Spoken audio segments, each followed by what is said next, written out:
What's up, guys? Thank you for being here. Are your retirement dreams alive and well?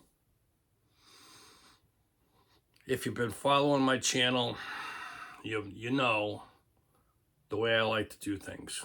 I love the questions. I love the questions that are thought-provoking, and you guys seem to like them. Getting back on track after the suspension. But are your dreams of retirement alive and well? Number one, this is just my plan. Write them down. They're always changing. Just saying. They are always changing. And that's okay. Again, I like to do, you can do a 6-month goal. I like to do a 1 year, a 3 year, and a 5 year. 3 different pieces of paper. You know, the 5 year goals on the 3 year goal and so on is mostly on the 1 year goal. And the 5 year one is hopes and dreams that I get there. But it's okay. I just want to say it happens as long as you don't have to chat it out every single day. As long as it's in someplace like in your office, on the back of a door, doing something, just writing it down so you can always say, oh, I got another idea, and you just go cross that out and do this.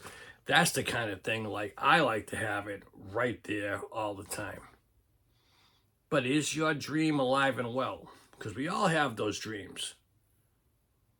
Absolutely. And you can get as crazy as you want. You can get, it's your dream. Like, I want to live more out in the woods. It's a cross between homestead and rural. There's a blend there that I want to accomplish when I say my retirement dream is that. I do not want to see people around me. I want to be able to have enough freedom to have goats if I want, have chickens, let the dogs run free. That someone has to drive up a gravel road and I can hear them, and it's going to take them at least almost a minute to get to the house. That type of thing. And if you get really crazy, you can put a little sensor and it beeps, and there's all types of things you can do to just enjoy your freedom, do what you want to do, and still be protected. But the main thing I'm trying to say to everybody is it's one thing to think of them. It's another thing to think of them and write them down. And it's another thing on top of that to think of them, write them down, and actually take action to put them into place for the future. And I think the third one is the most important. There's probably 4 or 5 others, but I don't want to bore you with that because I don't know. It's like someone, to me, one version of retirement is someone starts juggling, and they're juggling, and all of a sudden they throw a ball and something that you want to do, and you grab it, and they say, how about this, and how about that, and how about this, and all of a sudden you try to juggle all these things. Sometimes it doesn't work that way. Sometimes you can't juggle. Sometimes you have to put things down and actually say, let me think about this idea, before I incorporate it. That's me. That's the beauty of writing things down and saying, yes, it's a plan, it's a dream. Absolutely. I'll take a good idea or a dream and write it down. Enjoy it. Kick it around. See if it actually works for me. And might work for you, but it might not work for me. That's another reason why I love going into people's houses at work and at the pest control job. Get to see all these things that they do. You got all extremists, you got survivalists, you got hoarders, you got everything from A to Z, and it's friggin' fascinating.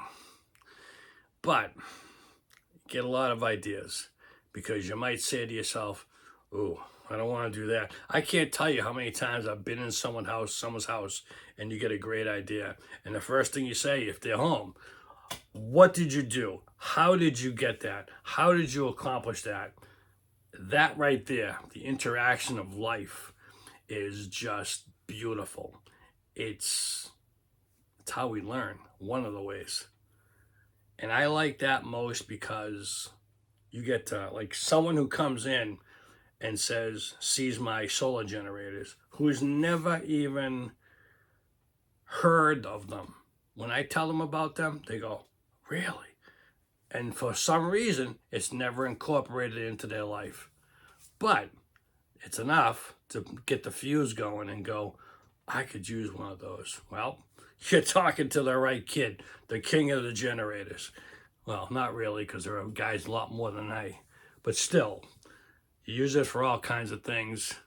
Like I said, the bigger generator is powering my cell phone, and I've been using this generator doing the old cell phone videos.